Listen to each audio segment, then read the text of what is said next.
Hi everyone, I'm going to be answering another question that someone had asked me on my blog, and I did respond to it on my blog, but I'm going to make another video. The question was, is there anything you can remember helping you specifically with being able to accept your body? Although I'm in a much better place than I have been in past years, it seems like every time I get momentum to finally kick this thing to the curb, my body image gets in the way and takes me back to ED. I know this is going to sound strange, but I think women's studies helped me be able to accept my body in a big way. I was an English major in college, but I also ended up leaving with a degree in women's studies as well as a degree in English. I dabbled at first, taking a women's studies class here and there, and ended up making it my minor, and then took the plunge and added a second major to my workload. I liked it that much, and what's more, it really made me feel good about myself. So I'm going to have to explain this because it sounds kind of weird to respond to the question this way, and I don't by any means feel that it's the answer to everyone's problem to go take women's studies classes, but let me explain. While I sat in a lot of my women's studies classes, I began to grow a deep appreciation for my female body. I was super proud to be a woman, and I realized that a body came with that. I also was able to delve into a lot of eating disorder issues via books, films, discussions, and courses, so I could explore my own feelings, experiences, and better help myself and others. Being a women's studies major helped me to like myself. I don't by any means, of course, think that the answer to accepting your body is women's studies, but it just happened to be a big part of the equation for me. I found my voice in those classes. I found some of the spirit I felt I had lost. I became less shy, less self-hating, and I discovered things about myself I didn't even know.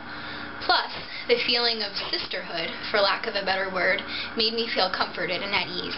I liked feeling a part of something, and that something happened to be womanhood, a piece of the human race, which allowed me to express myself, accept myself and my body, and understand that all women are incredibly different and beautiful.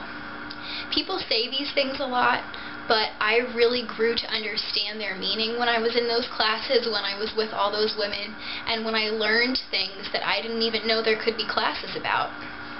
A lot of accepting my body was the fake it till you make it rule of thumb that I always pitch. I just pretended really hard to be okay with myself and like myself, and the rest began to follow. I took a lot of photos of myself. A lot. Not for bones and thinness and other things that you typically see with the pro-ana world, or, you know, thinspiration as it's so called, nothing like that, but for beauty. I took pictures of myself and looked for beauty in them, and I ended up liking a lot of photos I took of myself. I learned to smile at myself. I used my artistic eye to see loveliness. Told myself it was okay to have thoughts like, wow, I look really pretty here.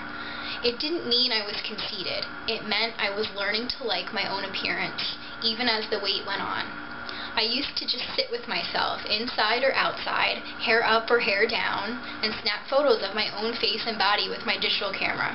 I saved them on my computer, in a folder, and instead of picking them apart, I admired them. It gave me a really good feeling to know that I was admiring myself. Finally finding beauty in my appearance.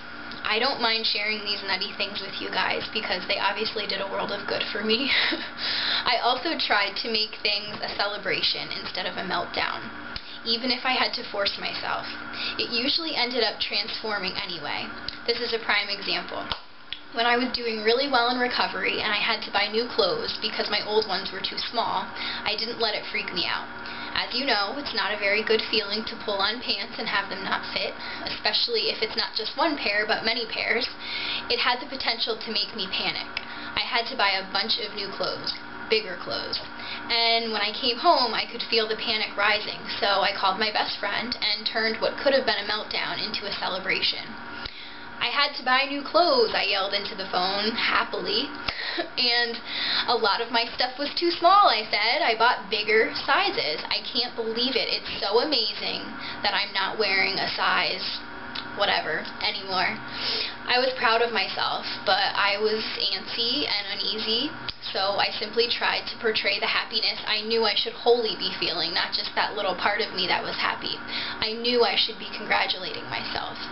She was so happy to hear what I told her and so proud of me, and obviously glad that I was at a healthier weight and that I wasn't fitting into my old clothes. So she celebrated with me, she congratulated me, we made it a good and a happy thing.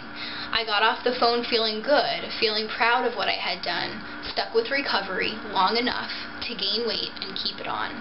Then not fit into my clothes, then buy new bigger ones, then not freak out.